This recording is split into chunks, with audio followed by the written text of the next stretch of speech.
으로 들어가도록 하겠습니다. 오늘 말씀은 사무엘상 13장 1절로 5절 말씀을 함께 읽도록 하겠습니다. 같이 읽겠습니다. 시작. 사울이 왕이 될 때에 40세라. 그가 이스라엘을 다스린 지 2년에 이스라엘 사람 3,000명을 택하여 그 중에 2,000명은 자기와 함께 믹마스와 베델산에 있게 하고 1,000명은 요나담과 함께 베냐민 기브아에 있게 하고 남은 백성은 각기 장막으로 보내니라. 요나단이 게바에 있는 블레셋 사람의 블레셋 사람이 이를 들은지라. 사울이 온 땅에 나팔을 불어 이르되 히브리 사람들은 들으라 하니 이스라엘이 사울이 블레셋 사람들이 수비대를 친 것과 이스라엘이 블레셋 사람들의 미움을 받게 되었다 함을 듣고 그 백성이 길갈로 모여 사울을 따르니라.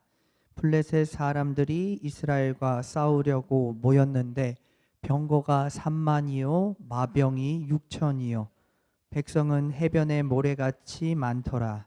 그들이 올라와 벳아웬 동쪽 믹막스에 진침해. 아멘. 사울은 지난번 전투에서 대승을 거두었습니다. 지난번 전투는 무엇이었냐면 암몬과의 전투였습니다. 그때 암몬과의 전투에서 하나님의 영에 감동된 사울은 대승을 거두게 됩니다. 그 다음으로 일어난 전쟁이 오늘 블레셋과의 전쟁입니다. 이번에는 이스라엘 수가 3,000명이었습니다. 이스라엘의 수는 3,000명이었지만 오늘 말씀의 5절 말씀을 볼까요? 5절 말씀을 보면 블레셋 사람들이 모였는데 그들의 병거가 3만이고 마병은 6천, 백성은 헤아릴 수 없을 만큼 많았습니다.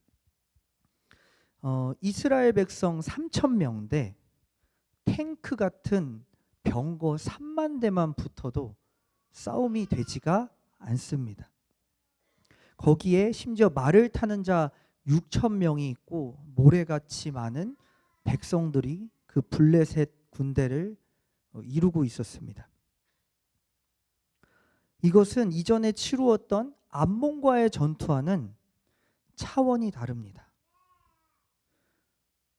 탱크와 사람이 싸울 수 없듯이 병거와는 사람이 겨룰 수가 없습니다. 근데 3,000명이 3만 대의 병거와 싸울 수가 없는 것입니다. 그러니까 이스라엘 백성들이 느꼈던 두려움은 이루 말로 할 수 없는 상황이었던 것입니다. 우리 6절 7절 말씀을 함께 또 보도록 하겠습니다. 같이 읽겠습니다. 시작. 이스라엘 사람들이 위급함을 보고 절박하여 굴과 수풀과 바위 틈과 은밀한 곳과 웅덩이에 숨으며 어떤 히브리 사람은 요단을 건너 갓과 길르아 땅으로 가되 사울은 아직 길가에 있고 그를 따른 모든 백성은 떨더라. 아멘. 우리 6절 말씀에 보면 이제 사람들이 위급함을 느낍니다. 이것은 게임이 되지 않는다. 그리고 절박하여서 오히려 싸우기보다는 숨기 시작합니다. 굴, 수풀, 바위 틈, 은밀한 곳, 웅덩이에 숨습니다. 싸워야 할 이스라엘 군대들이 숨기 시작합니다. 7절 말씀에 보면 어떤 사람은 심지어 요단강을 건너서 도망가 버립니다. 그리고 어렵게 사울을 따르고 있는 그 모든 백성들은 다 떨고 있습니다. 이러한 상황, 정말 두렵고 떨리며 희망이 없는 것 같은 이 상황에 사울은 사무엘과 약속한 날을 기다립니다. 하나님께 번제를 드리고 싸움을 해야 되기 때문에 사울과 번제 드리기로 한 날을 기다리는 것입니다. 그런데 이 사무엘이 나타나지가 않습니다. 무려 7일 동안 나타나지 않습니다. 하루, 이틀, 3일, 4일 사람들은 흩어지기 시작합니다. 그러자 사울이 했던 행동이 무엇입니까? 번제를 자기가 드리게 되는 것입니다. 그런데 번제를 드리자마자 누가 나타납니까? 사무엘이 나타납니다. 그리고 사무엘이 사울을 이렇게 책망합니다. 11절 12절 말씀을 함께 보겠습니다. 같이 읽겠습니다. 시작. 사무엘이 이르되 왕이 행하신 것이 무엇이냐 하니 사울이 이르되 백성은 내게서 흩어지고 당신은 정한 날 안에 오지 아니하고 블레셋 사람은 믹마스에 모였음을 내가 보았으므로 이에 내가 이르기를 블레셋 사람들이 나를 치러 길갈로 내려오겠거늘 내가 여호와께 은혜를 간구하지 못하였다 하고 부득이하여 번제를 드렸나이다 하니라. 아멘. 이스라엘 백성들이 무서워서 흩어지기 시작합니다. 그리고 정한 날이 돼도 사무엘이 오지 않고 블레셋 사람들은 쳐들어오기 위해서 믹막스라는 곳에 이미 진을 치고 기다리고 있습니다. 이 블레셋 사람들이 쳐들어오기 전에 사울은 자기가 부득이하게 하나님께 간구해야 함으로 번제를 드렸다라고 말을 하고 있습니다. 우리는 이 상황을 보면서 사울을 쉽게 욕하기가 어렵습니다. 인간적인 부분으로 봤을 때 이 절박함, 긴박함, 그리고 사무엘은 오지 않음, 이런 상황을 보고 내가 할 수 있는 것이 무엇이냐 해서 했던 행동이었기 때문에 사람의 눈으로 봤을 때, 사람의 생각으로 생각했을 때는 욕하기가 참 어렵습니다. 오히려 비난을 받아야 될 사람이 누구였냐면 약속 시간을 지키지 않은 사무엘이라고 우리는 쉽게 생각할 수가 있습니다. 그런데 오늘 말씀에 오히려 사무엘이 사울을 책망합니다. 13절 14절 말씀입니다. 같이 읽겠습니다. 시작. 사울이 사울에게 이르되 왕이 망령되이 행하였도다. 왕이 왕의 하나님 여호와께서 왕에게 내리신 명령을 지키지 아니하였도다. 그리하였더라면 여호와께서 이스라엘 위에 왕의 나라를 영원히 세우셨을 것이거늘 지금은 왕의 나라가 길지 못할 것이라. 여호와께서 왕에게 명령하신 바를 왕이 지키지 아니하였으므로 여호와께서 그의 마음에 맞는 사람을 구하여 여호와께서 그를 그의 백성의 지도자로 삼으셨느니라 하고. 아멘.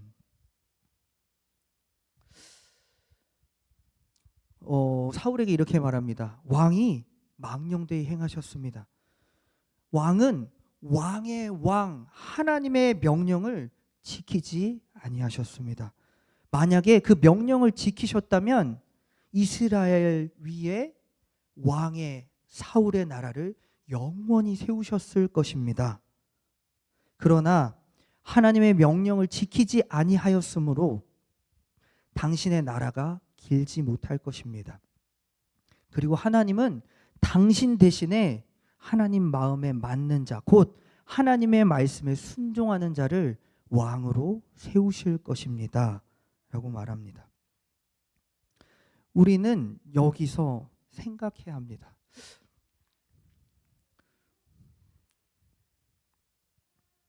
우리는 우리의 생각에 따라 인과관계, 원인과 결과를 생각합니다. 그런데 하나님 앞에서는 그게 중요하지 않다라는 사실을 오늘 말씀을 통하여 발견할 수 있습니다. 사울과 사무엘의 잘잘못을 따지는 게 아니라 이스라엘의 지도자 사울이 하나님의 말씀을 그래서 지키는가를 하나님은 말씀하고 계십니다. 하나님의 테스트였습니다. 사무엘이 늦게 오는 것은 그의 실책이 아니라 하나님이 그를 달아보시는 시간이었던 것입니다. 하나님께서는 이스라엘 왕 사울에게 바라셨던 것이 있습니다. 절박할수록 하나님을 더 붙들길 원하셨습니다. 절박할수록 하나님께 나아가 부르짖기를 원하셨습니다. 근데 사울은 부르짖지도 하나님을 찾지도 않습니다. 사실 사울이 번제라는 것을 하나님께 드립니다. 근데 그럴듯하게 하나님께 나아가는 것 같지만 거기에는 사울의 믿음이 빠졌습니다. 거기에는 하나님을 의지하는 믿음이 빠졌습니다. 그것은 전쟁을 치르기 위한 하나의 형식이었습니다. 그렇기 때문에 그가 했던 행동이 뭐냐면 하나님의 절대적인 명령의 제사법을 자기 마음대로 어겨버린 것입니다.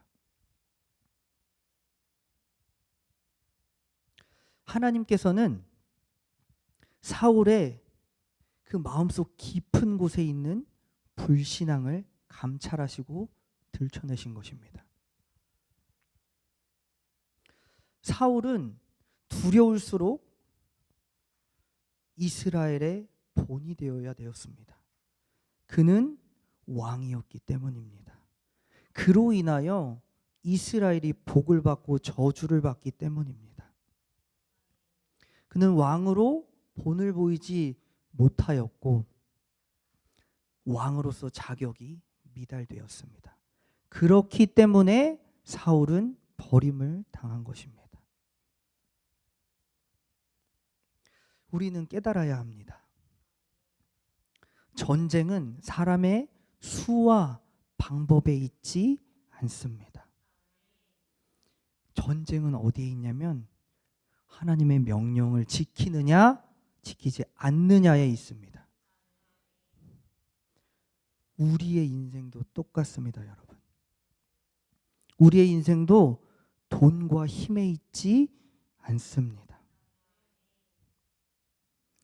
상황이 어찌 되었던 간에 사무엘이 늦게 오든 간에 우리는 하나님의 말씀을 지켜야 하는 것입니다.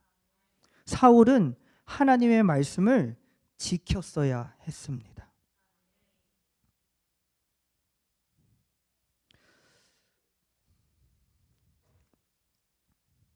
우리는 말도 못하게 힘들 때가 찾아옵니다. 그래서 그때 우리는 나의 생각과 나의 궁리로 우리는 살아갑니다. 그러면서 하나님께서 봐주시겠지라고 하며 하나님보다는 내 방법을 선택할 때가 많습니다. 근데 안 됩니다, 여러분. 죽음 앞에 절박하게 서 있었던 사울도 봐주지 않으셨습니다. 우리에게 하나님을 향한 꿈과 소망이 크다면 내 삶도 그에 따라 달라져야 됩니다. 내 삶은 시궁창이면서 내 믿음은 시궁창이면서 꿈만 가지고 있는 망상가가 되면 안 됩니다.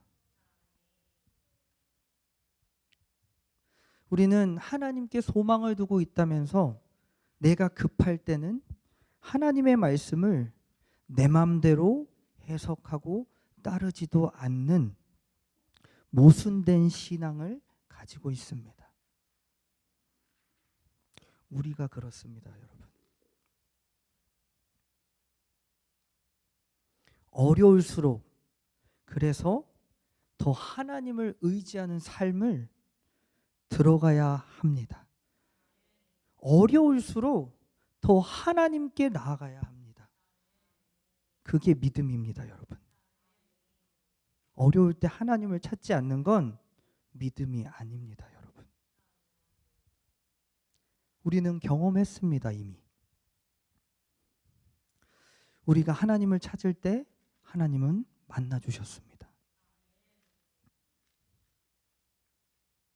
그런데 지금 우리가 하나님을 찾지 않는 건 어쩌면 내가 원하는 것이 있기 때문에 하나님께 나아가지 않는 것일지도 모릅니다. 하나님을 믿는다는 것은 보이지 않는 하나님과 보이지 않는 그분의 말씀을 믿고 순종한다라는 것입니다. 보이지 않지만 그분과 그분의 말씀을 순종하는 게 믿음입니다, 여러분.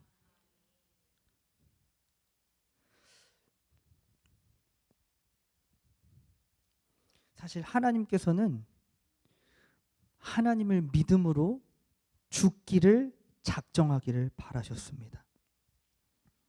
하나님을 믿음으로 망할지라도 하나님을 선택하기를 바라셨습니다.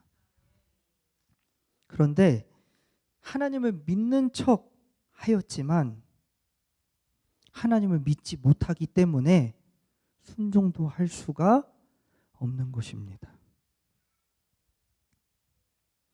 그래서 우리의 인생이 하나님 앞에서 뱅뱅뱅 돌고만 있는 것일지도 모릅니다. 죽기로 작정하는 성도님들 되기를 원합니다. 망하더라도 하나님을 선택하는 자들이 되기를 축복합니다. 우리는 죽음을 작정하고 신앙생활을 해야 합니다. 우리는 망할지라도 하나님을 선택하겠다는 작정을 하고 신앙생활을 해야 되는 것입니다. 그렇게 살아있는 믿음을 우리는 가져야 그 믿음이 우리를 살려낼 것입니다. 13절 말씀에 가면 사울이 결국에는 하나님이 주시는 이스라엘 위에 영원한 나라를 세우고자 하셨지만 그 일을 그르치게 됩니다. 하나님은 사울을 향하여서 좋은 뜻을 가지고 계셨습니다. 하나님은 그를 통하여 이스라엘을 세우시기를 원하셨습니다. 그런데 하나님의 말씀을 지키지 않자 그 일은 다윗에게로 넘어갑니다. 그리고 그 일을 지켜내는 다윗은 이 일의 주인공이 되게 됩니다. 우리가 기억해야 될 것은 내 생각, 내 궁리로 살아가면 망한다라는 사실입니다. 우리는 이성적이고 논리적이라고 내가 판단하고 생각하고 말하고 살아가지만 아닙니다. 우리는 굉장히 감정적인 존재들입니다. 아무리 오라도 내 기분 나쁘면 절대로 용납하지 않고 하지 않습니다. 나는 그런 모순된 존재입니다. 야식이 먹고 싶은데 몸이 안 좋으니까 안 먹습니까, 우리? 몸에 안 좋은 라면 끓여 먹지 않습니까? 거기다가 밥까지 넣어가지고 맛있게 먹지 않습니까? 이성적입니까? 전혀 그렇지가 않습니다. 우리는 사실 이성적인 존재들이 아니라 내 마음대로 살아가는 모순된 존재들입니다. 우리는 우리가 어려울수록 나를 돌아봐야 합니다. 내 감정과 판단을 돌아봐야 합니다. 그리고 자기를 객관화해 보아야 합니다. 주변에서 오는 그 소리들의 귀를 기울여야 합니다. 그 가운데 하나님의 소리가 있을지도 모르기 때문입니다. 하나님은 천한 게하시를 통하여서 그의 말씀을 전하십니다. 하나님은 이름 없는 선지자를 통하여서 하나님의 말씀을 전하십니다. 하나님은 짐승을 통하여서 사람들에게 하나님은 말씀하십니다. 우리는 내가 믿고 싶은 대로 하나님을 믿으면 망합니다.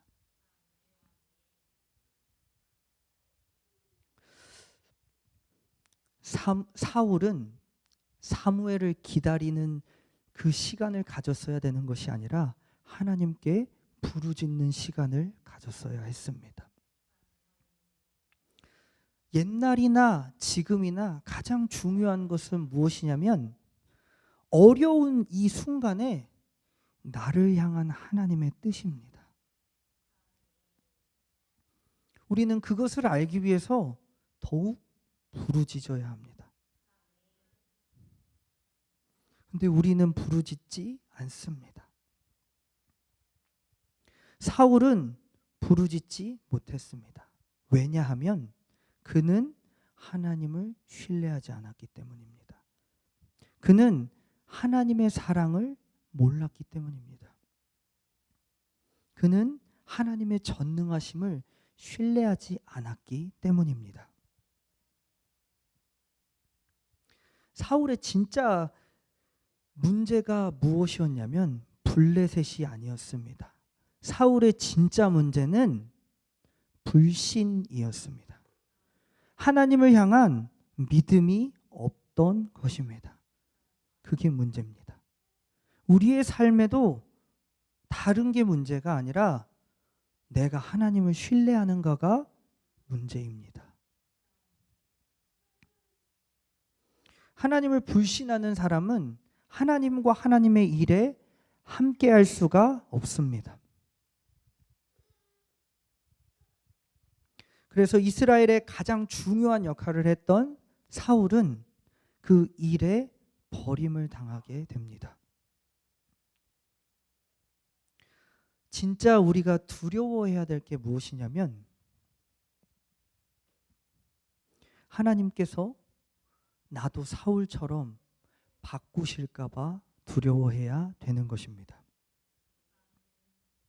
하나님께서 사울에게 주시고자 했던 영광을 다윗에게 주시는 것처럼 내게 주시고자 했던 그 영광이 다른 곳으로 넘어갈까 두려워해야 되는 것입니다. 나 아니면 못할 것 같습니까? 나 아니면 다윗이 있습니다, 여러분. 나 아니면 다윗이 있습니다, 여러분. 두렵고 떨리는 것입니다. 하나님은 다윗을 통하여 사울 통해서 이루지 못했던 그 영원한 일들을 멋지게 이루어 가십니다. 광야 시대, 광야의 세대가 있었습니다. 광야를 지나던 이스라엘 1세대들이 하나님의 말씀에 청종하지 못하자 하나님께서는 그 일을 그 다음 세대에게 넘겨버립니다.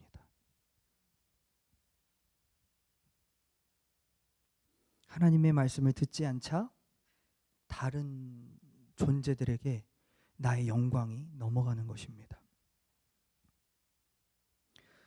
우리는 하나님의 명령을 가볍게 생각하면 안 됩니다. 하나님의 말씀을 가볍게 생각하면 안 됩니다. 내 생각과 내 논리대로 하나님의 말씀을 해석하고 따르면 안 되는 것입니다. 그러면 고생은 고생대로 다 하고 광야만을 돌다가 열매 없는 인생이 되는 것입니다. 어떻게 살아갈 때요? 내가 내 생각과 내 판단으로 하나님의 말씀을 해석할 때요. 하나님의 말씀을 지키지 못할 때요. 그들이 바로 광야의 1세대들이었습니다. 그 인생을 산 사람이 바로 누구였냐면 내 생각대로 살궁리했던 사울입니다. 우리는 어려울수록 더욱 하나님을 의지해야 됩니다. 어려울수록 하나님의 음성과 뜻을 찾기 위하여 하나님께 나아가야 되는 것입니다. 죽을 것 같아도 망할 것 같아도 하나님께 나아가는 자는 살아납니다. 하나님이 그에게 이스라엘의 나라 위에 영원한 왕의 영광을 예비하셨듯이 우리의 삶 가운데도 예비하신 하나님의 내가 생각할 수 없는 영광을 허락하십니다. 누구에게요? 하나님의 말씀을 지키는 자에게. 하나님이 내가 어려울수록 하나님을 의지하는 그 사람, 믿음이 있는 그 사람에게 하나님은 이 일을 행할 것입니다. 우리 이곳에 모인 충성교회 모든 성도님들은 어려울 때 더욱 하나님께 나아가는 자 되기를 원합니다. 어려울수록 하나님의 뜻을 찾기 위하여 부르짖는 자 되기를 원합니다. 3만의 병거와 6천의 마병이 내게 달려오고 있을지라도 칼을 가는 자가 아니라 하나님을 향하여 두 손을 드는 자가 되어야 합니다. 하나님은 그 사울을 원하셨지만 왕의 깜냥이 되지 않았던 사울은 왕으로 서지 못하고 버림을 당합니다. 오늘도 같습니다. 우리 삶 가운데 하나님은 여전히 요구하십니다. 나를 믿어도 죽는데, 나를 믿어도 망하는데 나를 따르겠니? 하나님은 물어보십니다. 우리는 하나님을 죽고 망하더라도 따르는 사람이 되어야 합니다. 그 사람에게 하나님의 은혜가 들어갈 것입니다. 그 인생 가운데 광야를 탈출하여 가나안 땅을 하나님은 허락하십니다.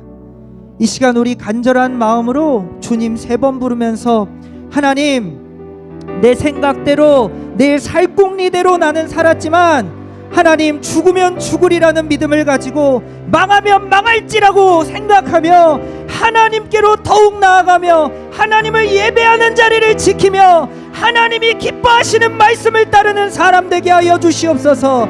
우리 주님 3번 부르면서 하나님께 나아갑니다. 주여, 주여.